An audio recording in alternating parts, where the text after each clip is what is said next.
नमस्कार मेरे हॉन्टेड कहानी परिवार। आज की कहानी। मिसिसिपी में एक अजीब घटनाक्रम हुआ। सब हैरान रह गए। ये कहानी इंटरनेट पर सामने आई एक डरावनी घटना पर आधारित है। इसे सुनने के बाद आप खुद महसूस करेंगे कि कुछ कहानियां सवाल छोड़ जाती हैं। मैंने अपनी मां से बहुप्रतीक्षित जन्मदिन का तोहफा खोला। घुमाया कि एक पुरानी जर्जर गिटार जिसका रंग उड़ा हुआ था। उसने कहा था, ये तुम्हारे लिए है, इसे सीखो। उस समय मुझे लगा था कि मेरा सपना सच हो गया है। गिटार का ढांचा मेरी छोटी सी ऊंचाई से बड़ा था।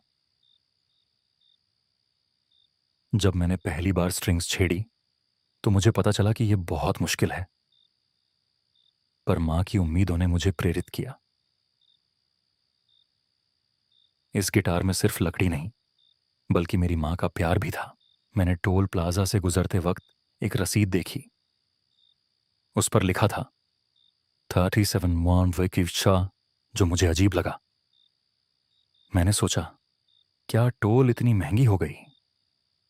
यह मेरी पहली असहजता थी, लेकिन मैंने इसे नजरअंदाज कर दिया। अब मैं रातों को सड़कों पर गिटार लेकर गाता था और खिया सड़क पर मौजूद संगीतकारों से सीखने लगा। एक दिन एक नशे में धुत व्यक्ति ने मुझसे कहा, गिटार नहीं, आत्मा से गाऊं। उसकी नजरों में कुछ अजीब था, पर मैंने उसकी बात नहीं समझी। एक बार मैंने एक स्थानीय प्रदर्शन में भाग लिया।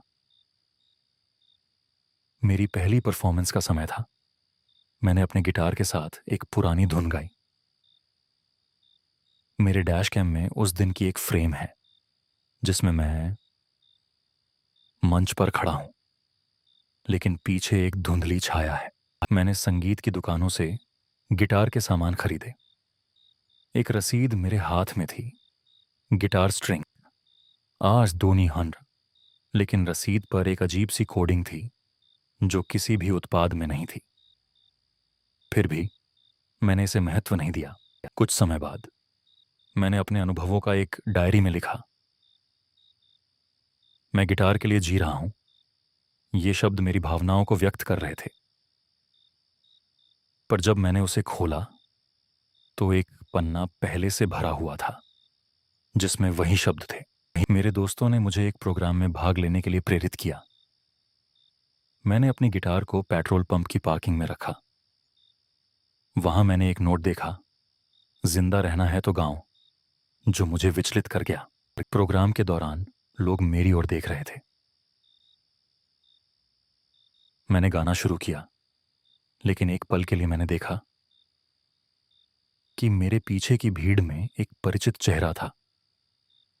जब मैंने ध्यान दिया, वो सिर्फ एक छाया थी। एक एम्बुलेंस का सायरन सुनाई दिया। मैंने देखा कि लोग तेजी से पीछे हट रहे थे। मैंने अपने गिटार पर ध्यान केंद्रित किया, लेकिन मेरे अंदर एक अजीब डर था। क्या यह सब सिर्फ मेरा भ्रम था? मैंने स्थानीय पुलिस स्टेशन में रजिस्टर खोला जहां उस दिन का कार्यक्रम दर्ज था। मैंने देखा कि वहां पर पहले से गिटार की खुशबू लिखा था, लेकिन मैंने वो गाना कभी नहीं गाया था। अब मेरे जीवन में एक मोड़ आया जब मैंने अपनी कला के लिए संघर्ष करने का फैसला किया। फिर से परीक्षा में बैठा, फिर से गिटार उठाया, लेकिन एक रात मुझसे पूछा गया, क्या तुम अपनी आत्मा के लिए गा सकते हो? मैंने अपने गिटार को देखा। इसके अंदर मैंने कुछ छिपा हुआ पाया, एक पुरानी तस्वीर जिसमें मेरी मां थी, लेकिन उनके पीछे एक धुंधली छाया थी। मैंने महसूस किया कि यह सब मेरे अतीत में छुपा हुआ था। अंतिम प्रदर्शन के बाद मैंने गाना खत्म किया और लोगों ने तालियां बजाईं। मैंने देखा एक गहरा अंधेरा मुझ पर छा गया। तभी एक आवाज आई, क्या तुम सच में जीना चाहते हो?